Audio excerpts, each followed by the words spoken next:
বিবেচনা করলে তুমি নিজেও হয়তো বোঝো যে হ্যাঁ আমি জানি পড়াশোনা করলে ভবিষ্যতে ভালো চাকরি পেতে পারি, ভালো কেরিয়ার লাইফ হতে পারে, কিন্তু তাও মন বসছে না, মন বসে না, ওই জন্য করতে পারছি না। তো এটা কেন হয়?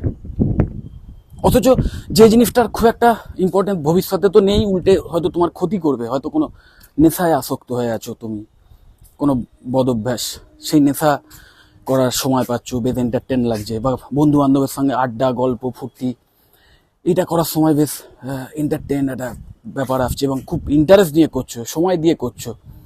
সিনেমা, যেটা আলটিমেটলি তোমার কোনো কাজেই হয়তো লাগবে না, একটা ফালতু মুভি হয়তো, কিন্তু ওই এন্টারটেনিং বেশ, ঘন্টার পর ঘন্টা গেম খেলে যাওয়া, জাস্ট এন্টারটেনিং, কিন্তু